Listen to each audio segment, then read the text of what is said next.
I'm standing in a church bathroom, full wedding dress, 20 minutes before I'm supposed to walk down the aisle, staring at a seating chart that has his ex-girlfriend's name on it. Not as a +1, as a primary guest, front row, groom's side. And the thing that's making my hands shake isn't just that she's invited, it's that I'm finding out now, from his cousin who thought I knew. Let me back up. 3 months earlier, I'm on the couch with my laptop working through our wedding guest list. It's a Tuesday night around 9 and Jake's in the shower. I can hear the water running, that specific echo our bathroom makes. I've got the Excel spreadsheet open, color-coded because I'm that person, and I'm cross-referencing his list with mine. His has maybe 30 people. Mine has 75 because apparently I know more humans. I'm scrolling through his names, college friends, work people, his brother, parents, aunt and uncle. Standard stuff. Nobody jumps out as weird. I take a screenshot, text it to my best friend Maya with, "His list is so short lol," and she sends back the crying laughing emoji. Jake comes out, hair wet, wearing those gray sweatpants I got him, and flops next to me. "You good with the list?" He asks. "Yeah, it's fine."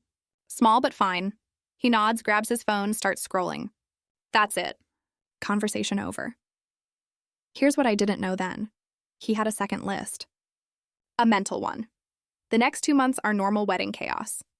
We're meeting with the caterer, arguing about whether anyone actually likes chicken marsala. They don't, but it's cheap. Dealing with his mom who wants to invite 12 extra people from her book club. Addressing envelopes until my hand cramps. Standard engaged couple stuff. Jake's been fine. Maybe quieter than usual, but I chalk it up to wedding stress. He works in software sales, comes home tired, we eat dinner watching whatever show we're binging. Currently, it's some crime documentary series that makes us both paranoid about leaving doors unlocked. One night, maybe 6 weeks before the wedding, we're at his parents' house for dinner. His mom makes this pot roast thing she's weirdly proud of, even though it's always dry. We're sitting around their dining table, the one with the lace tablecloth his grandma made, and his mom asks about the final guest count. "Should be around 110, I say. His dad whistles. "That's more than we had at ours." Jake's quiet. Pushing food around his plate. "You okay?" I ask him later in the car. "Yeah, just tired." "Long week." I believe him because why wouldn't I? Looking back, and I hate this phrase, but it applies, there were these tiny moments. Like when we ran into one of his college friends at Target, and the guy got this weird look when Jake introduced me as his fiancé. Or when Jake's brother made a comment at the bachelor party planning meeting about keeping things simple, while looking directly at Jake with this loaded expression I couldn't decode. But you know what? When you're planning a wedding, you're in tunnel vision mode. You're thinking about centerpieces and whether to do a photo booth and if your uncle who drinks too much will behave himself. You're not thinking that your fiancé is lying to you. The Thursday before the wedding, I'm at the venue for the final walkthrough. It's this renovated barn, I know, very Pinterest, with string lights and exposed beams and that rustic but not too rustic vibe we wanted. The coordinator, Linda, who's in her 50s and has probably seen everything, is walking me through the timeline. She pulls out the seating chart we'd submitted 2 weeks prior. "Just confirming these arrangements," she says, pointing to the printout. I look at it. Really look at it for the first time because, honestly, Jake said he'd handle his side and I handled mine. Front row, groom's side, parents, brother, grandmother, and then a name I don't recognize immediately. "Sarah Mitchell. Who's Sarah Mitchell?" I ask Linda. She blinks. "I assumed you knew. She's listed as a close friend of the groom." Something cold moves through my chest. "When was this added?" Linda flips through her tablet. "Looks like 3 weeks ago. Your fiancé sent an updated list." I thank her, say something about needing to make a call, and walk outside. It's late May, warm but not hot, and there's this breeze that smells like cut grass. My phone's already out, opening Facebook because I'm not proud, but I need to know. Sarah Mitchell. Jake's hometown. Mutual friends, 37. I click her profile. It's not private. There are photos going back years, and Jake's in maybe a dozen of them from college. They're dated 2017 through early 2020. In several, his arms around her. In one, they're kissing at what looks like New Year's Eve, those stupid cone hats on their heads, confetti everywhere. She was his girlfriend. For at least 3 years, based on photo evidence, he never mentioned her. Not once in the 2 years we've been together. I'm standing in a parking lot, full sun, staring at photos of my fiancé with his ex-girlfriend who is apparently invited to our wedding, and the only thought in my head is, I need to call Maya. She answers on the second ring. What's wrong? I tell her everything, words tumbling out, and when I finish, there's this long pause. He didn't tell you about her at all? Maya asks. No, and she's invited? Front row, apparently. Okay. Maya's voice shifts into that scary calm mode she gets. Don't panic. Maybe there's an explanation, but here's the thing. When someone hides something this big, there's never a good explanation. There's just levels of bad. I call Jake, it goes to voicemail. I text, who's Sarah Mitchell? 3 dots appear, disappear, appear again. Then, old friend, why?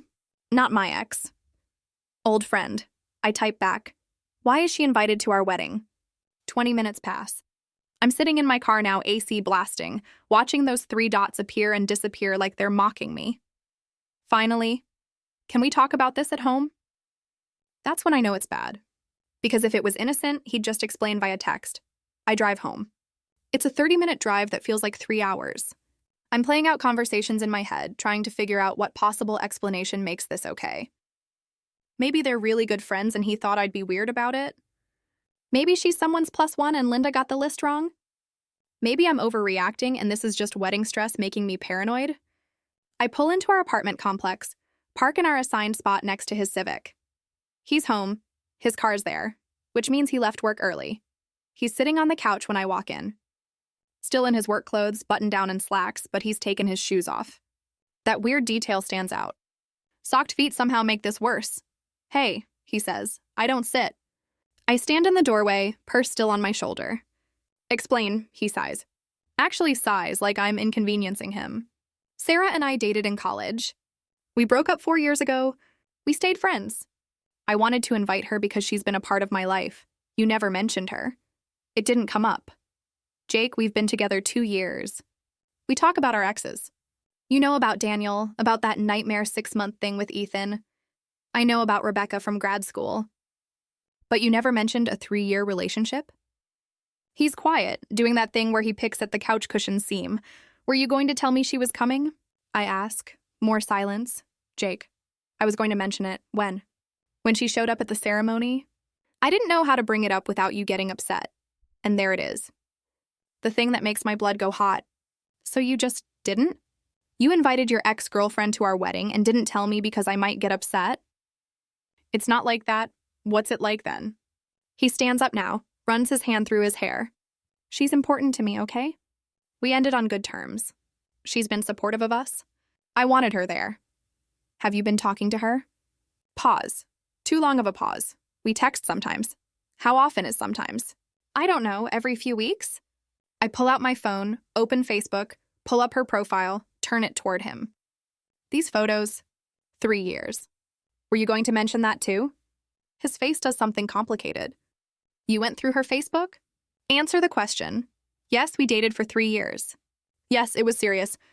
But it's over now. I'm marrying you. Are you in love with her? What? No. Then why hide it? Why not just tell me, hey, I have this ex, we're still friends, I'd like her at the wedding? Why the secret? He sits back down, elbows on his knees, head in his hands. When he looks up, his eyes are wet. Because I knew you'd react like this. Like what?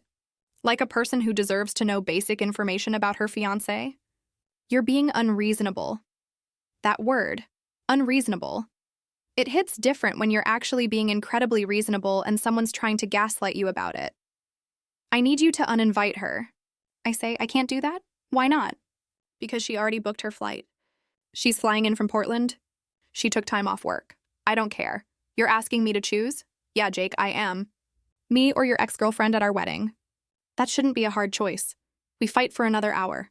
Circular arguments, raised voices, him insisting I'm overreacting, me pointing out that basic honesty isn't a huge ask. Eventually, I grab my keys and drive to Maya's place. I sleep on her couch that night, still in my work clothes, and in the morning, we sit at her kitchen table and she makes me eggs I can't eat. What are you going to do? She asks. I don't know. Do you want to marry him? That question sits heavy. Do I? Did I ever? Or did I just want to get married, and he was there, and it seemed like the next logical step? The next few days are tense. We barely talk. He sleeps in the guest room. I go through motions at work, come home, avoid him. His mom calls, cheerful, asking about last-minute details, and I tell her everything's fine because I don't know what else to say. 3 days before the wedding, he texts me, "Sarah's still coming. I'm sorry, but I can't uninvite her. She means too much to me." I stare at that text for probably 10 minutes. Then I call my mom. "Baby, what's wrong?" She answers, because mothers always know. I tell her everything. When I finish, she's quiet for a moment, then, "Do you want me to come get you?" "The wedding's in 3 days. I didn't ask about the wedding. I asked if you want me to come get you." That's when I start crying. Proper crying, the ugly kind where you can't breathe right. We make a plan. A quiet one. I don't tell Jake. Wedding day arrives. I'm at the venue early, bridesmaids with me. Maya, my sister, 2 friends from college. We're in the bridal suite, this small room off the main hall with a mirror and decent lighting. My dress is on, hair done, makeup perfect. I look like a bride. I feel like someone else entirely.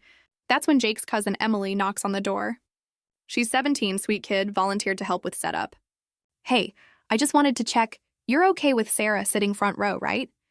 I thought maybe there was a mistake because she's pretty close to Jake's mom's seat. The room goes silent. "What?" I say. Emily's face drains. Oh no. "You didn't know she was coming?" Maya stands up. "We knew she was invited. We didn't know about the seating." I grab my phone, text Jake. "Front row? Are you serious?" No response. Because he's probably in the groom's ready room, surrounded by his guys, getting ready to marry me while his ex-girlfriend sits with his family. I look at Maya. She looks at me. My sister's standing now, too. "What do you want to do?" Maya asks quietly.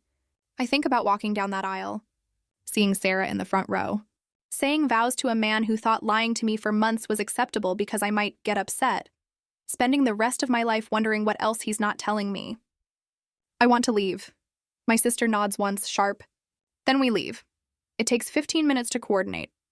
Maya goes to find my parents, tells them we're leaving to meet us at the side exit. My sister grabs my overnight bag from the car. My college friends run interference, blocking the hallway so no one sees us. I walk out the side door of that barn venue in my full wedding dress, veil and everything, and climb into my dad's truck. He doesn't ask questions, just drives. My phone starts blowing up around the time the ceremony was supposed to start. Calls from Jake, his mom, his brother, even the coordinator. I silence it, turn to my mom in the passenger seat. Did I just make a huge mistake? She reaches back, squeezes my hand. No, baby. You just told yourself the truth. We drive to my parents' house 3 hours away. I spend the evening on their back porch, still in my wedding dress because taking it off feels too final, watching the sunset and drinking the expensive wine we were supposed to serve at the reception. Jake calls 17 times that night. I don't answer. He texts, "Please call me." "We can fix this." I text back, "There's nothing to fix. You made your choice when you put her in the front row." "I love you," he writes. "You love the idea of me," I reply. There's a difference. The next morning, my mom helps me out of the dress.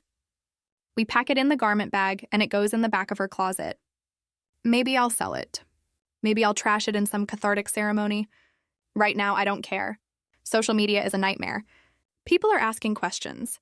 I post once, brief, "The wedding didn't happen. I'm okay. Please respect my privacy." Comments flood in. Support nosiness, people taking sides.